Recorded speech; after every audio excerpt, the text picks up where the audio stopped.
Did you know that while using the tunnel power of the Xenomorph, if you pay close attention to the walls of the tunnel, you can sometimes find remnants of androids cocooned in the hive resin.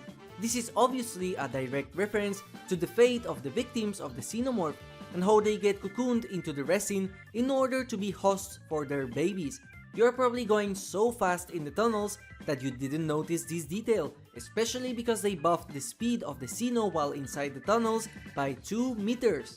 And that's not the only change that happened post the PTB, as did you know the originally called Runner mode was changed into Crawler mode? This was due to various confusions caused by the name, as Runner mode implied that the Xenomorph walked faster in this mode, which was not true. And also, runner xenomorphs are actually a subclass of xenomorphs that are born from quadrupedal creatures like dogs. However, the xenomorph we have in the game is a drone, due to the smooth head and the fact they kill instead of capturing their prey to expand their colony.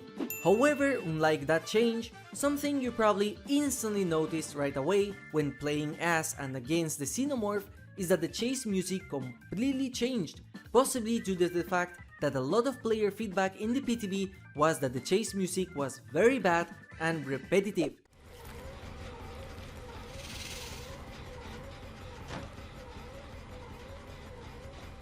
This has already happened in the past with Pyramid Head, Demogorgon, or even Singularity recently. However, what is interesting about this change is that this is the first time in a long while where an entirely new composition was created for the killer, including a completely different terror radius music too. Now you might think that Ghostface got that change recently, however, mostly his chase music was changed, whereas the terror radius was modified but kept the same vibe as the PTB. However, with the Xenomorph, it's completely different.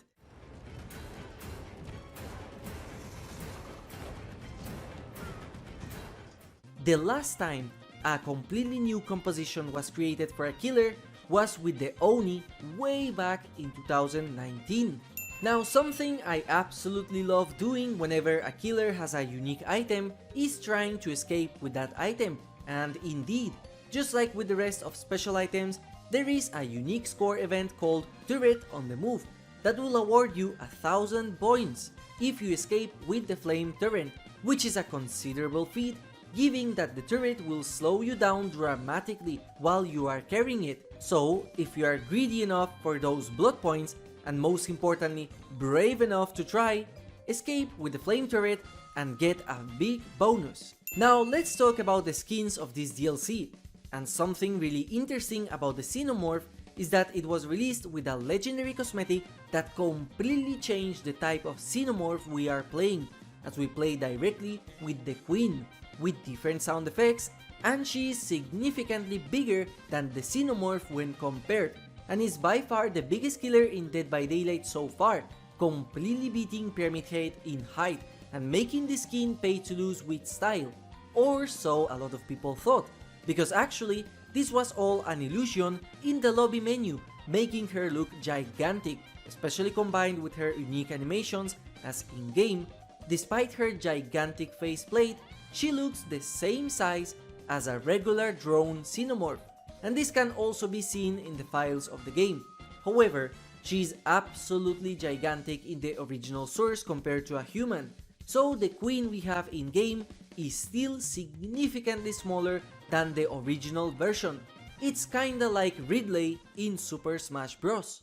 And while visually, this next skin might not be as interesting, Grid Xenomorph actually has the most insane implications for Dead by Daylight so far, because this skin is actually not part of the original Alien franchise, but instead, this skin is part of the Alien vs Predator saga, which is a completely different franchise where this Xenomorph in specific acted as the alpha against the Yautra, the race of the Predators. The green grids were an injury caused by the net weapon of Celtic, a young blood Yautra. The reason for the green color is due to the fact aliens have acid blood, so in a way, this is like a cooler prestige version of the killer if killers had their own blood on them. But most importantly, This skin basically confirms that Predator is most likely coming to Dead by Daylight at some point in the future. What is also really interesting is that if you take a closer look at the skin, you can notice a lot of differences between the original drone, like the fact of the tubes in the back are different, the body has a different color, the tail is slightly different and pointier, and also Grid Xenomorph has 4 fingers instead of 5 like in the original drone. And possibly the most visceral skin, the Xenomorph clone has a very disgusting reason to look like this. While at first a lot of people thought that this was a neomorph or a newborn, it's actually even more disgusting. This is a failed clone of Ripley called Ripley 5, which makes this Xenomorph a hybrid between a human and an alien. Now, while they do not look exactly the same as the one in-game has hairs and human teeth, based on the description of the cosmetic, it's clear that this is Behavior's interpretation of that character. This means, with this skin, you are also technically playing as Ripley as well. And since we're talking about clones, this is also the same applied to the cosmetic Ripley 8 in the cosmetic store, as that Ripley is actually a hybrid that contains the DNA of Xenomorphs. So technically, if this Ripley plays with the clone Xenomorph, the killer and survivor would share their genetics, as well as if you play with Gabriel in the same team, you could have 3 clones in the same match. Now, something controversial that is also related to Ellen Ripley's skins is her secondary skin, featured in the banner of the Xenomorph Queen. If you take a look at the store when the DLC came out, you might have found out that this skin was not available there, and instead, the only way to get it was to purchase the DLC itself with real money, as it included that skin on it. This means that instead of the DLC costing 7 euros, the DLC now costs, in my case since I live in Switzerland, 12.15 Swiss francs, which is the equivalent of $14, basically almost double the price of our original DLC, all because they are bundling skins with the purchase of the DLC. This means, at worst, you need to pay $10 to get both characters with no skins, something not very good for a lot of players that might not have as many resources, and considering the fact that this same DLC also contains a skin that costs $15, but due to the pricing of Auric cells, it might as well cost 20, it seems kinda greedy. Is this the new standard moving forward? Or was this done because the Alien DLC was too expensive for the devs and they needed to compensate? I will let you decide in the comments. Something really curious about the Nostromo map, aside from the 4 Easter eggs that you can find on it if you watch my Easter eggs video, is that this map is part of the Dwarka Deep Wood instead of being its own realm. This makes it the first ever map that has a different offering for it to appear being inside a unique realm. Now, whether this is unintentional or not is not clear. However, what is intentional and very unique is that the Xenomorph's hooks will always be related to it, instead of them being based on the realm you are playing. Now, as far as I'm aware, the devs have not explained why this is the case, but it's a unique touch to this character as you also bring the hive in every single map with your tunnels, making it look like the Xenomorph has more domain of the map than the other killers in the game. And by the way, as a freebie, for some reason Xenomorph is currently the only killer in the game that cannot be turned around in the lobby. And now let's talk about something I found very funny. Did you know that the Xenomorph actually has a voice actor doing the hissing noises?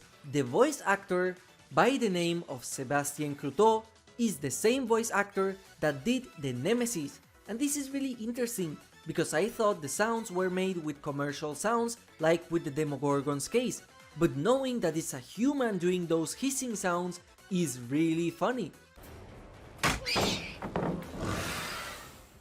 What is not funny, however, is the actual reason as to why Jonah's voice actor completely changed in this DLC.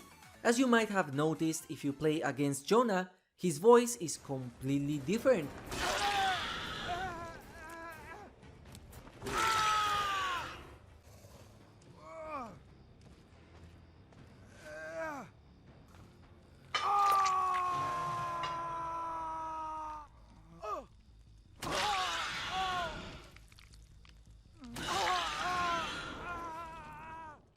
Now, the reason as to why this has happened is because the original actor has been accused of chatting with minors, and so that person has been expelled from the Monster Factory company, which is the company Behavior uses for voice acting. The same company has provided a replacement for this voice actor themselves, and this was confirmed by Behavior in the forums. In fact, the original band has also made a statement regarding the allegations. And finally, as a creepy, useless fact, something that a lot of people really glanced over while playing in the Nostromo map is related to the things we can see in the exterior. Now, we know that the entity is extremely powerful, and we also know that the entity can recreate entire oceans if it wanted to based on a text in a description of a cosmetic, and in the past, we have seen the entity recreate stars and planets like the ones in Dead Dog Saloon. We also know that the entity is manipulating the most recent maps, as we can see Entity Goop in maps like the Decimated Borgo and the RPD. And not only is the Entity Goop present in the spaceship itself, it is also present in the sky and ripping apart the reality of the universe with a visual similar to spider webs. Now, as far as I'm aware, this is not part of the original movies, so this was an intentional design choice made by the devs to showcase just how strong the entity has become, to the point it can take entire alien species from outside space and make them submit to its will. Now, thank you for watching and have a nice day.